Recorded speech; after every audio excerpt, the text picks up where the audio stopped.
Vamos começar agora a nossa aula sobre execução e cumprimento de sentença de alimentos fixados ali para criança ou para adolescente. O objetivo dessa aula hoje é te trazer uma visão clara, prática e segura dos caminhos possíveis que você, enquanto advogado, pode adotar para fazer o cumprimento da sentença da pensão alimentícia, para ter uma execução de alimentos muito mais eficaz, que vai trazer um resultado de verdade para sua cliente e vai aí te trazer mais tranquilidade na sua atuação profissional, porque você vai aprender os caminhos possíveis. A primeira coisa que nós temos que fazer é diferenciar para saber se vai ser execução ou cumprimento. A execução de alimentos, ela vai ser quando você tiver um título executivo extrajudicial, por exemplo, uma escritura pública de divórcio que fixa ali a pensão alimentícia. É um pouco incomum quando se fala de alimentos para crianças e adolescentes que sejam fixados de maneira extrajudicial, até porque só foi permitido agora recentemente que seja feito ali no divórcio extrajudicial a inclusão da pensão alimentícia. Mas você já sabe então que se tem um título executivo extrajudicial, vai ser uma execução de alimentos. E se você tiver um título executivo judicial, como uma sentença, uma decisão liminar que fixou os alimentos provisórios, ou um acórdão, né, que é uma decisão de segundo grau, você vai fazer um cumprimento de sentença. Por que eu tô te mostrando essa distinção? Que é para ficar mais bonito. Você tem que saber realmente o nome correto de cada instituto para que você não faça feio ali na frente do julgador. Você tem que saber que se você tem uma sentença e você quer cobrar a pensão alimentícia que foi fixada naquela sentença, você vai fazer um cumprimento de sentença. E além disso, existem artigos diferentes no CPC para falar do cumprimento e para falar da execução de alimentos. Existem diferenças procedimentais de cada um desses que a gente vai discutir aqui ao longo da nossa aula. Depois que você identificar se você tem o título executivo judicial ou extrajudicial para decidir se é uma execução ou um cumprimento de sentença, você vai verificar a dívida que vai ser cobrada. Primeira coisa, você tem que pedir para sua cliente aí a sentença ou o título executivo para você verificar o valor que foi fixado de pensão alimentícia, se foi em percentual do salário mínimo, em percentual dos rendimentos do genitor, e também verificar se tem a data de pagamento. Por exemplo, fala lá que a pensão vai ser paga todo dia 10 de cada mês. É o primeiro passo. O segundo passo é você já começar fazendo uma tabela dessa dívida. Perguntar para a cliente quais são as parcelas que estão em atraso. Deixa eu já fazer um parênteses. O CPC, ele não fala de pensão mensal, quais são os meses que estão atrasados. Ele fala de parcelas em atraso, porque a gente está muito acostumado de ver uma pensão alimentícia fixada de forma mensal, então a pensão vence todo mês. Mas às vezes ela pode ter sido estabelecida quinzenalmente, semanalmente. Então, vamos supor uma situação, um caso real que você tenha, que os genitores convencionaram ou que foi decidido em sentença que a pensão seria paga quinzenalmente. Isso quer dizer que dentro de um mesmo mês, a gente pode ter duas parcelas vencidas, já que é quinzenal. Entendido isso? Agora nós vamos entender aqui quais são essas parcelas que estão vencidas. Quantas parcelas são? Qual que é a data de vencimento de cada uma? Qual que é o valor de cada uma? Foi feito algum pagamento parcial ou não? O genitor não pagou nada. Com isso, você vai escolher qual o rito que você vai seguir. A gente tem aqui já introduzindo que é o rito da coerção pessoal, que é o rito da prisão, que você pode cobrar até as 3 últimas parcelas vencidas antes do ajuizamento da ação. Então nós estamos hoje eu estou gravando esse vídeo em fevereiro de 2026. Vou dar entrada em um cumprimento de sentença agora em fevereiro. Eu posso cobrar a parcela de fevereiro, se ela já estiver vencida, a parcela de janeiro e a parcela de dezembro pelo rito da prisão. Eu posso cobrar pelo rito da prisão, mas eu não sou obrigada a. Eu posso escolher o rito da penhora, que eu vou falar já já. Você precisa entender isso, que o rito da prisão você pode cobrar as 3 parcelas anteriores ao ajuizamento do cumprimento e as parcelas que se vencerem ao longo do processo. A gente entende isso como dívida nova, que é a dívida mais recente que pode ser cobrada pelo rito da prisão. Tem uma coisa muito importante que eu preciso te dizer, que é um mito de alguns advogados de acharem que a gente tem que esperar vencer 3 parcelas da pensão alimentícia para somente então dar entrada no processo, o que é mentira. Se você tiver uma parcela em atraso, você já pode dar entrada no cumprimento de sentença, não tem que esperar vencer 3 parcelas. Outra coisa, se o genitor tiver pago metade da pensão alimentícia daquele mês, você pode ainda assim cobrar a outra metade pelo rito da prisão. Não precisa ir automaticamente pelo rito da penhora só porque ele pagou metade, não. Você pode cobrar pelo rito da prisão. Agora sobre o rito da expropriação de bens, o rito da penhora. Esse rito ele pode ser usado para cobrar qualquer parcela vencida, seja ela a parcela do último mês ou a parcela de 10 meses atrás.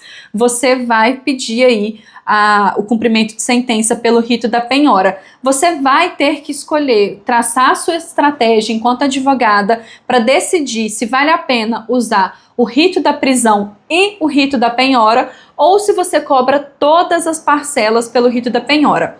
A questão é, se você quiser cobrar as 3 parcelas mais recentes pelo rito da prisão, as 3 parcelas anteriores ao ajuizamento da ação, você cobra pelo rito da prisão, e as outras, antes dessas 3, você cobra pelo rito da penhora. Essa é uma das estratégias que você pode adotar. Ou então você pode cobrar todo o valor devido pelo rito da penhora. E aqui no rito da penhora, que ele é considerado um procedimento especial, ele é um procedimento sem a prisão. Você pode então cobrar a dívida antiga, a dívida recente, você vai pedir a penhora de bens, a penhora de dinheiro, você vai pedir todas as medidas executivas típicas que estão nomeadas, estão elencadas lá no CPC, e você também pode pedir as medidas executivas atípicas, que elas podem ou não estar descritas lá no Código de Processo Civil. Temos inclusive muitas medidas atípicas que estão espalhadas, por exemplo, na jurisprudência,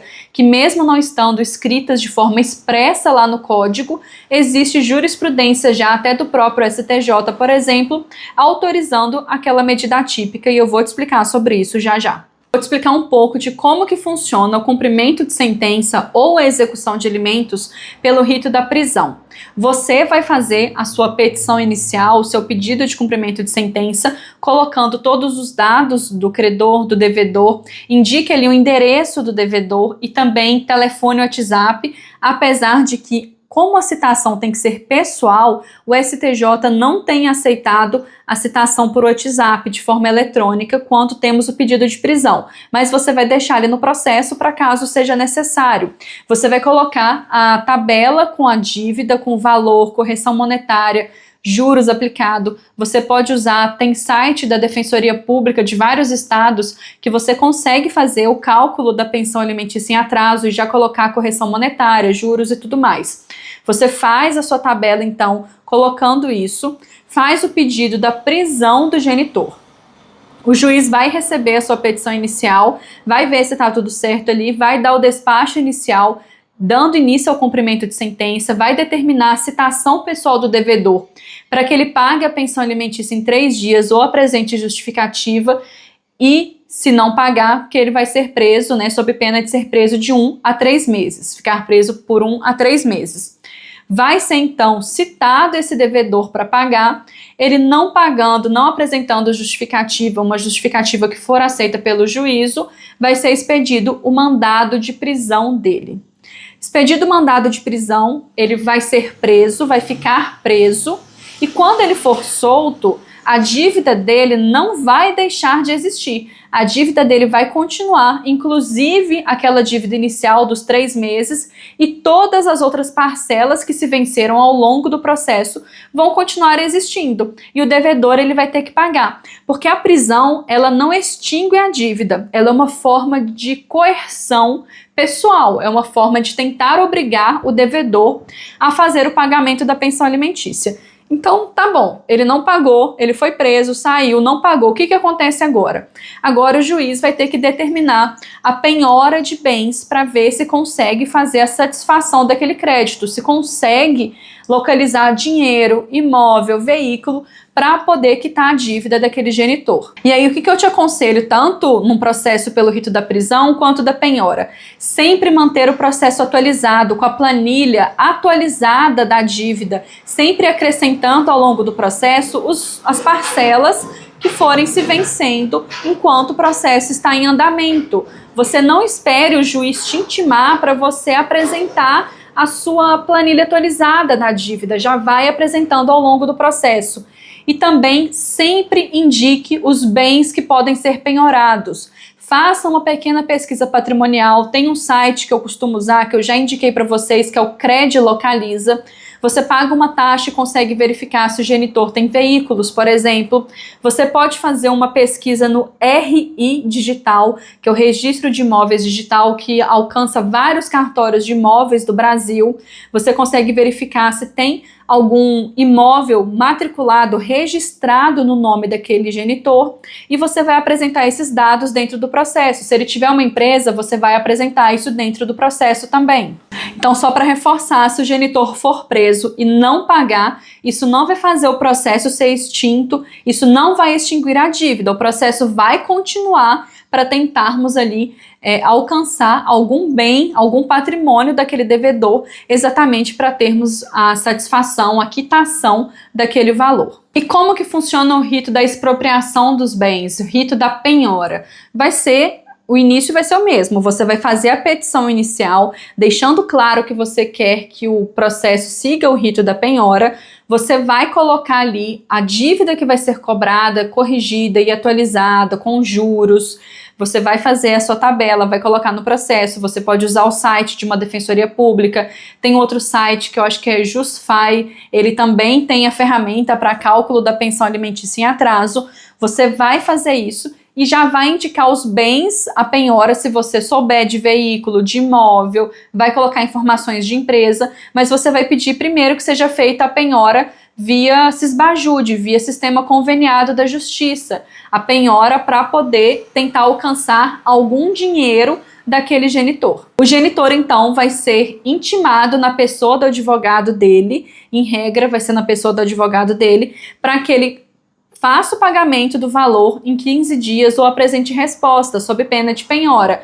Ele pode apresentar defesa, mas isso não vai afastar a obrigação dele de fazer o pagamento. Se ele, por exemplo, vier alegando que tem excesso de execução, que o valor cobrado é muito maior, ele já tem que depositar o valor que ele entende devido. E com isso, a sua cliente, se você tiver pela genitora, já pode fazer o levantamento daquele valor que foi depositado, porque é um valor que não tem mais controvérsia, não tem discussão sobre ele, já que o genitor concordou. Se não for localizado dinheiro nas contas bancárias do genitor, pode ser feito então a penhora de outros bens, como veículo, imóveis, ou pode ser feito ali, por exemplo, também uma penhora de rendimentos do genitor. Caso ele tenha uma empresa, pode ser pedida uma penhora dos rendimentos dele. Você pode solicitar a desconsideração da personalidade jurídica da empresa, caso ele não tenha, caso ele esteja ocultando patrimônio, ocultando renda, se ele não movimenta nada no CPF dele, está movimentando só pelo CNPJ,